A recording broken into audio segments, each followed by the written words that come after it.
Welcome to episode 37 of Lost in Immersion, your weekly 45-minute stream about innovation.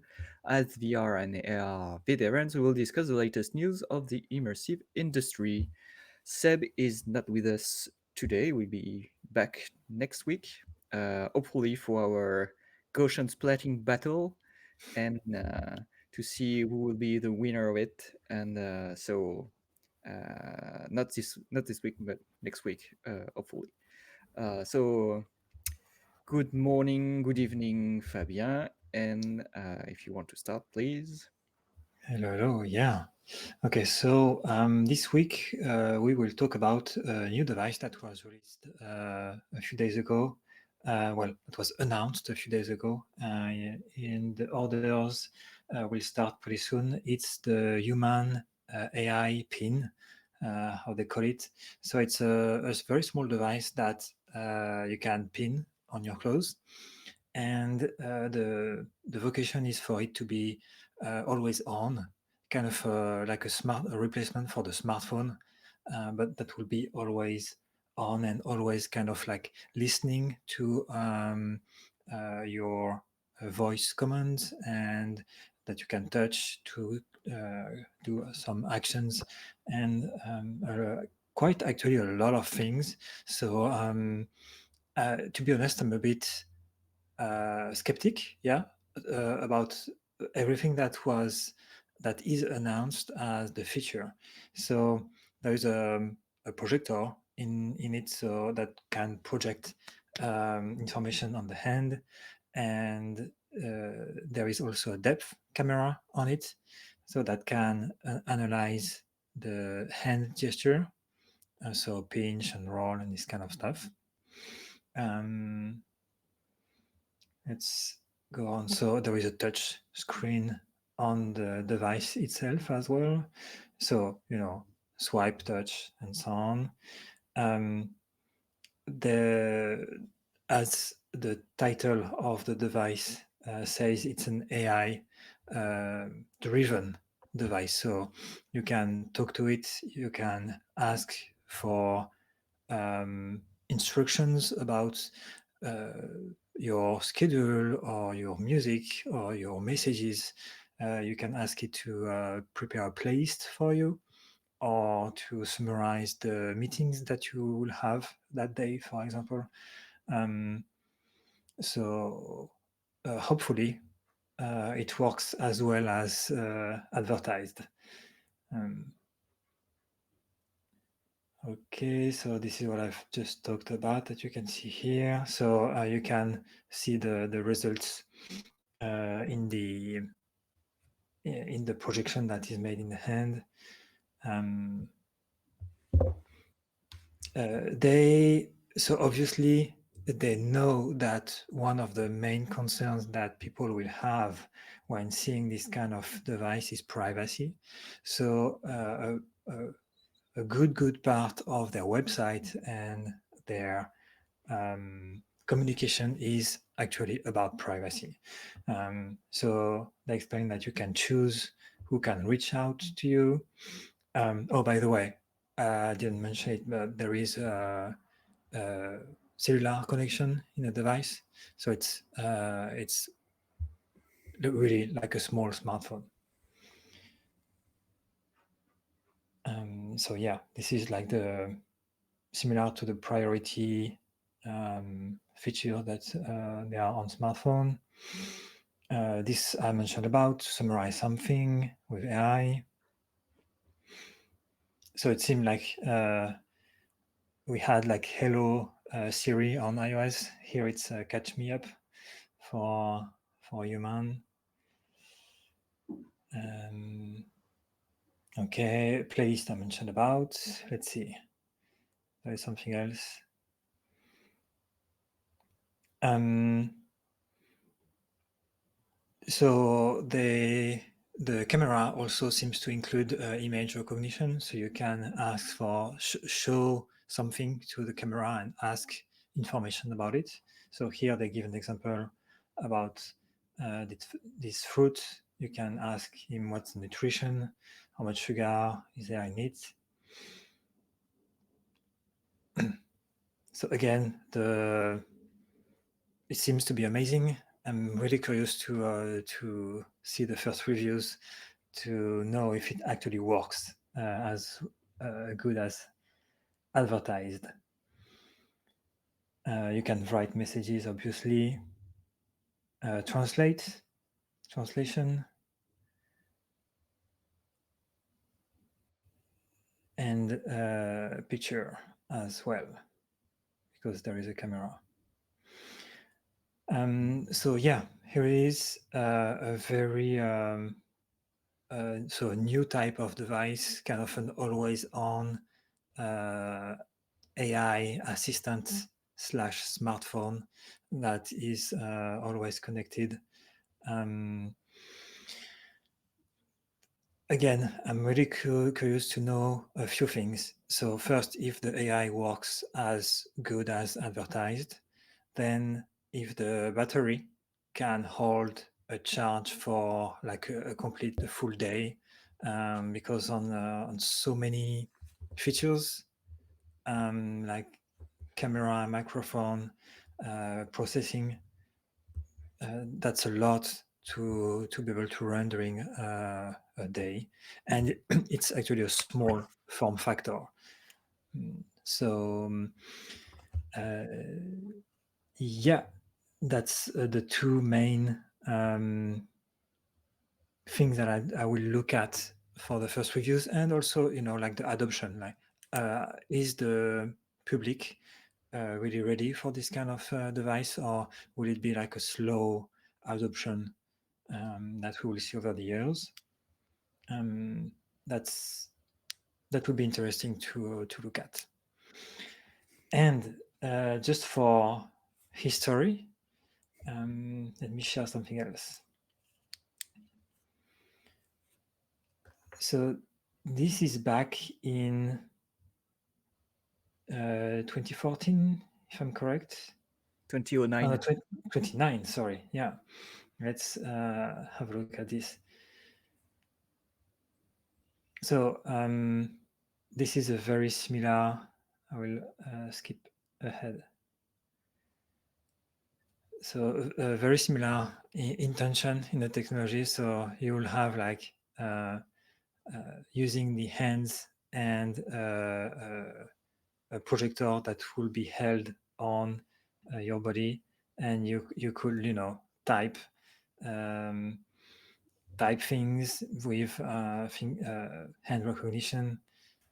So a full complete interaction, uh, exactly the same kind of feature where you can learn about the product.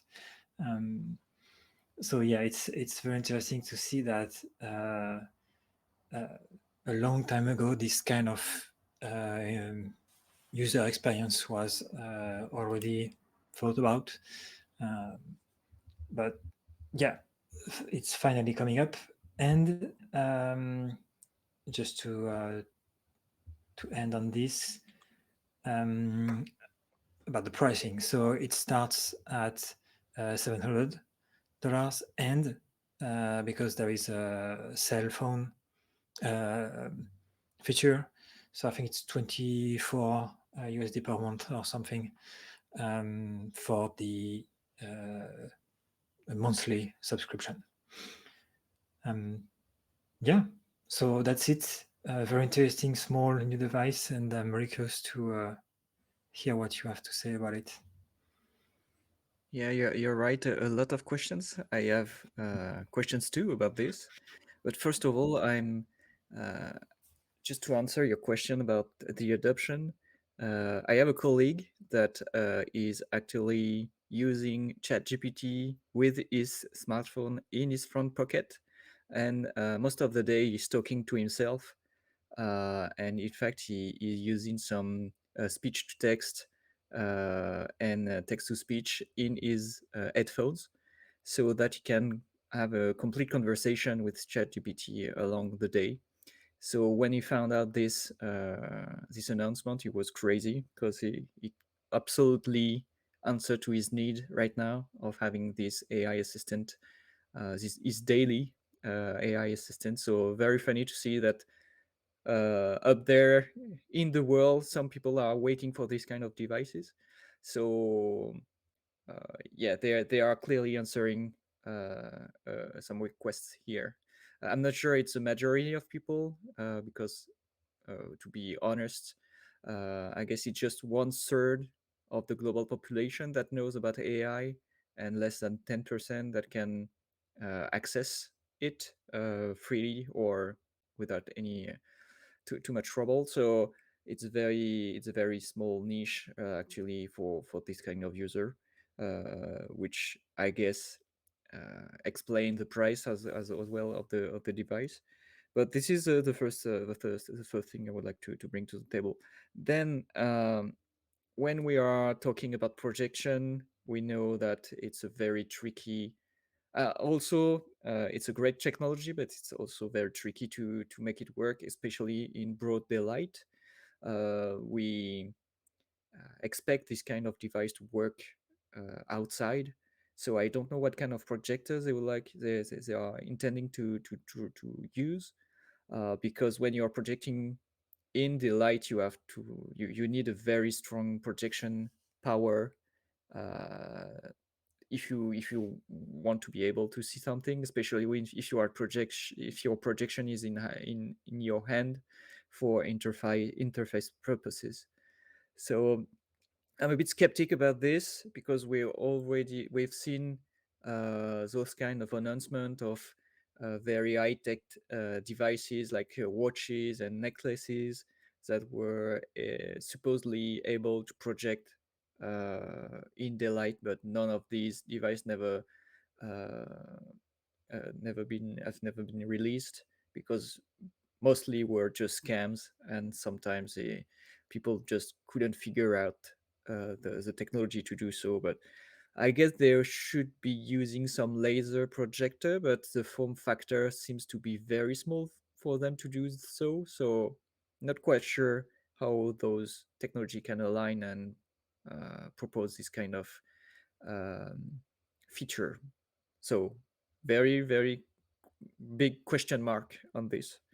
And then what I find quite unfortunate is that this provider, this manufacturer, is trying to sell the hardware and the AI software as well, because we know that when a company is trying to do both, it's never end very well for them, especially when you have like big giant tech like OpenAI in front of you with a very um, complete and powerful AI in front of them. And usually, when a small company, I don't know what size is this company, but we know that right now, when people are used to use ChatGPT and they are switching to another AI, which is not as evolved as the ChatGPT, for example. We can see this with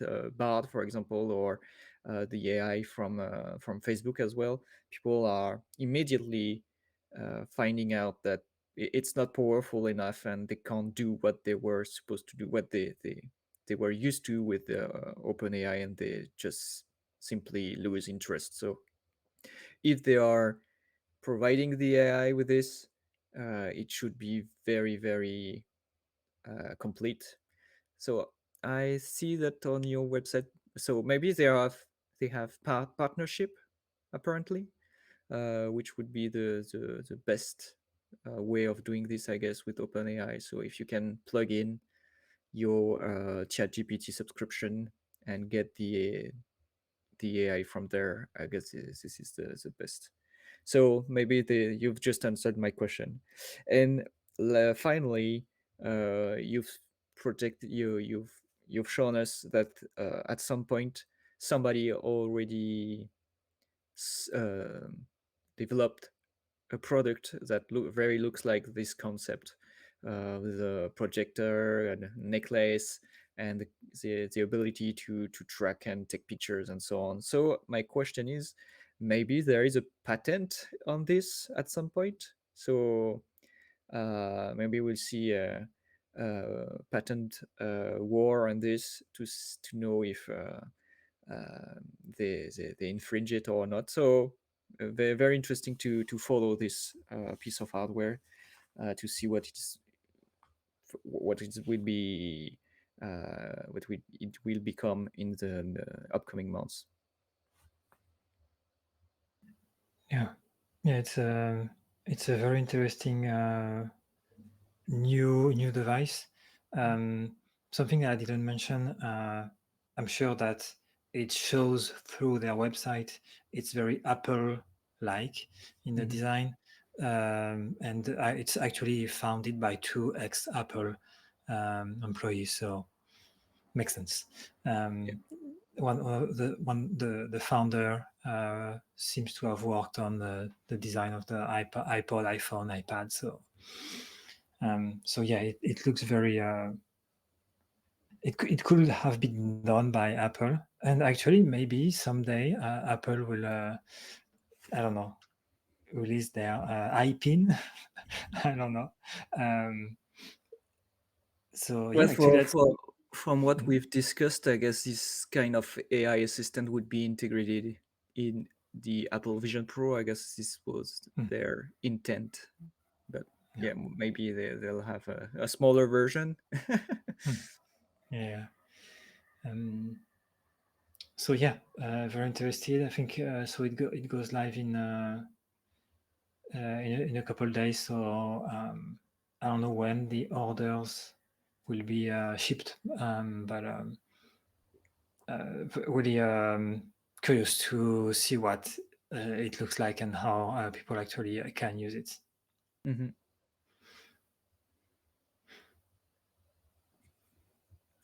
And yeah, that's it. I think. Okay, For this one. S- nice. So here we are. So for my part,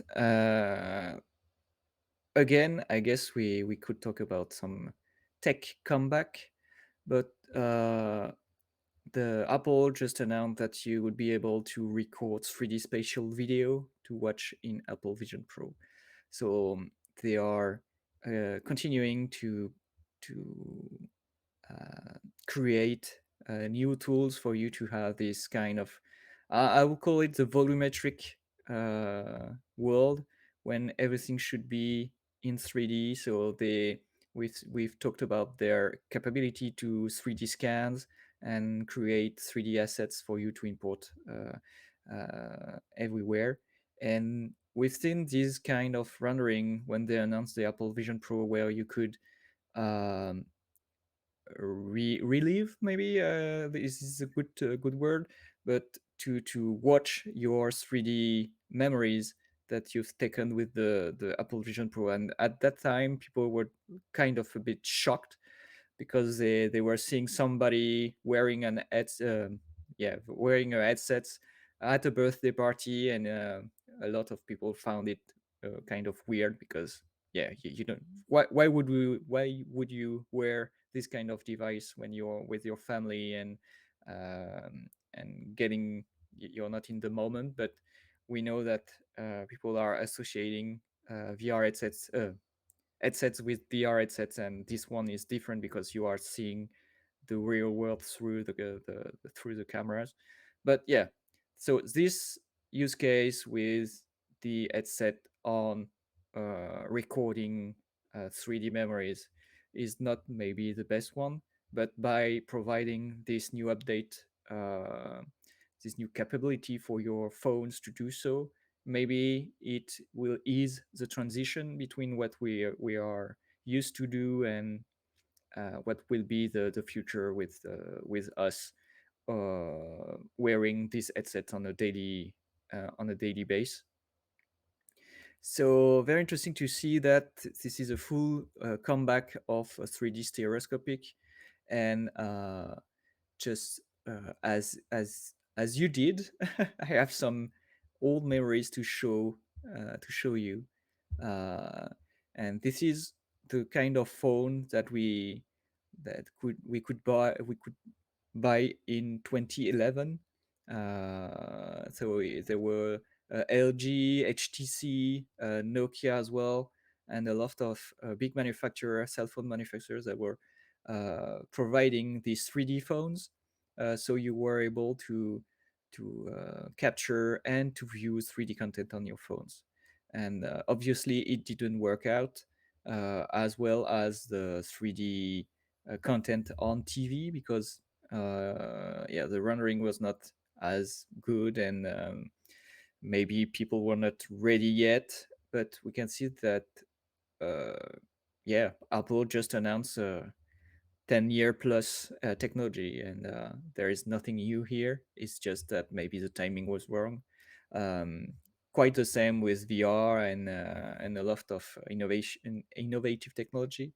The timing is the key, and maybe you can uh, take your 3D Blu-ray and 3D glasses and projectors back, because there will be new content and new way of visualizing this.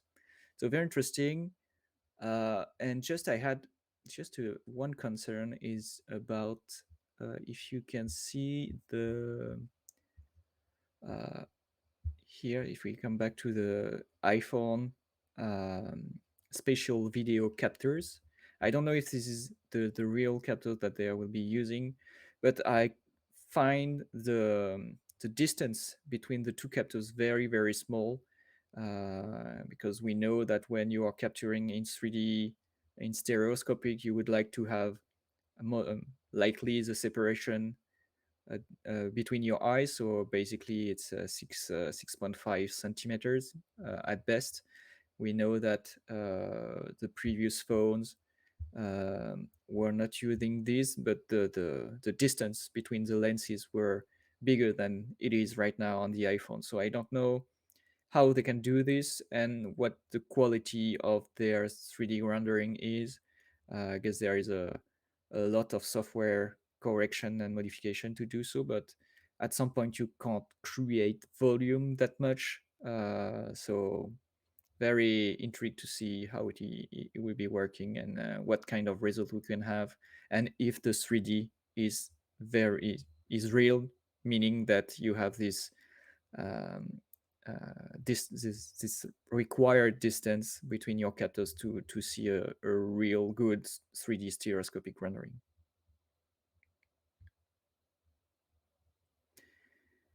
So what about your what are your thoughts about this?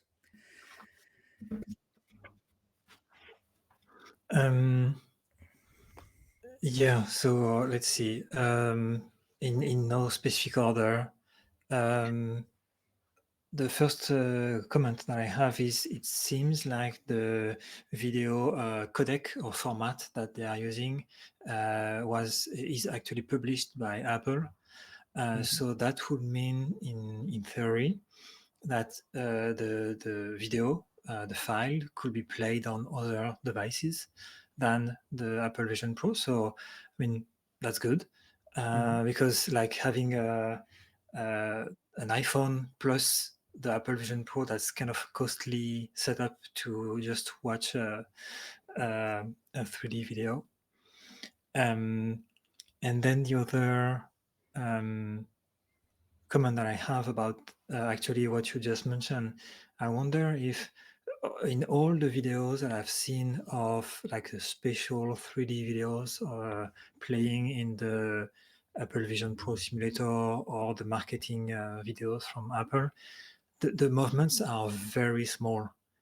Mhm. It seems like it's like just a small floating movement, and I wonder if, yeah, because the distance between the two lenses is so small, if you start going really to the sides or really out of the position that was captured, kind of gets distortions or loss of quality.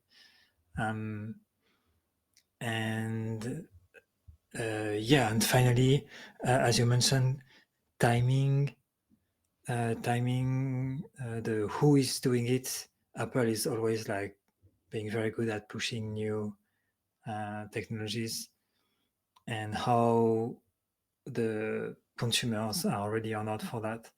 Um, that's a lot of things to consider. Yeah.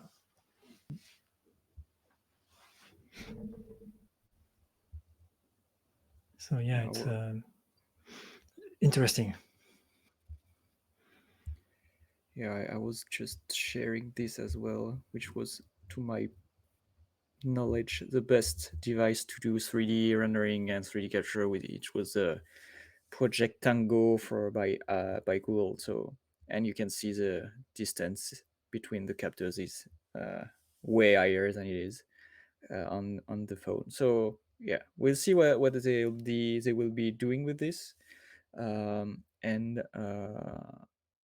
very interesting to see that all this old spatial computing theme is already is all built by Apple right now, and they are adding new feature from months to months, and we'll see what they'll be doing with this. Just as a final just topic, there were a social VR survey that had been done about the habits of VR user, and I found it quite interesting. There are three main uh, theme about this. The first one is about romance, and apparently 41% of of the person that answered this survey, they found love in VR. So it seems that apparently all the physical part of a relationship is not that important for this kind of user, and they are simply have this virtual distant relationship, but they are expressing those feeling those loving feelings. So very interesting to see that you can fall in love in VR, and that it's nearly half the users that have done that. So I guess the survey was done was answered mainly by people that are using like VR chat right now, because I can't see any other platform where you could do this kind of meeting and relationship. So we maybe could sum up that maybe half of the VR chat user can fall in love. I don't know if it's a shortcut or short also. So very interesting to see that. The second point is about economy, and all VR users are paying for their content. So there is um, something there, and about 20% of them is spending more than $700 every year, each year. So there is a market, obviously. And finally, about the community, the three most popular types of community were fashion, music, and casual drinking party. So basically, VR chat, Roblox, and so on. And we've seen that the Fashion Week did very good this year. So apparently, uh, yeah, it's a community that, for my part, I didn't think about as one of the biggest ones, but apparently it's something that is going on here right now on the in the VR world. So, what are your thoughts about this, Fabio? It's a very interesting survey.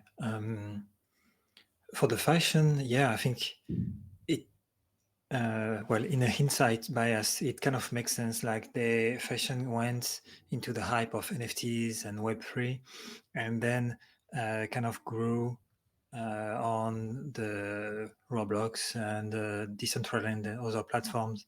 And it makes sense because there are a lot of avatars, and the generation that is using these platforms, they want to express themselves, and the best way to do it is through the fashion on the avatar. So um, it was not easy to predict, but looking back at it right now, it makes sense.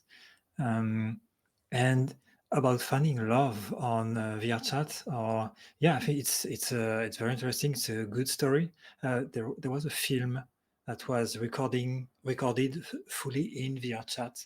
That was called "I We Met in VR" or something like that. That told the story of two real people um, meeting in VR chat and finding love. So yeah, I think that's a note of optimism and positivity. Yeah, that's good. Um, I don't know. They don't say if the relationships are lasting, and Yeah, but exactly. They just found love. I don't know if it lasts or not. but yeah, it's really cool. Yeah, and the point that you mentioned about economy is also very important. Like the users that are there have the financial. I mean, they are investing the financial means for this entertainment. So yeah. Yeah, it really recalls me about the discussion we had about this new way of consuming, where well, basically everything is free, but you can pay for what you like, and especially in VR chat with Patreon on all this sharing platform where you can uh, give money willingly, but it's a new way of consuming your entertainment. So very interesting that it works at some point. So maybe we'll have to reconsider this as a global new way of doing business. So very interesting to see that as well. Yeah, but we already knew that the right now the VR community is very um, willing to buy high-end products if it meet their needs. Mm, So once again, maybe for the actual community, I mean, willing to have the cheapest VR headsets or AR headset is not the best way of doing so. And maybe Apple once again are not that far from a current reality, and I'm not sure that the $3,500 ish for the Apple Vision Pro is the right price.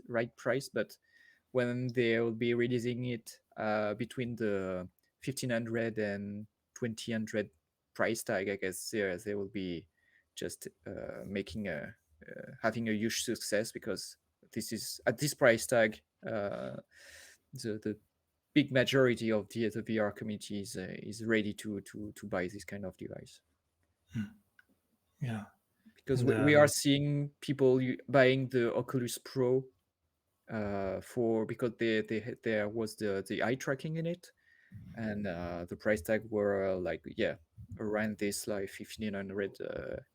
So we can see they are clients for this kind of devices, eye price tag devices.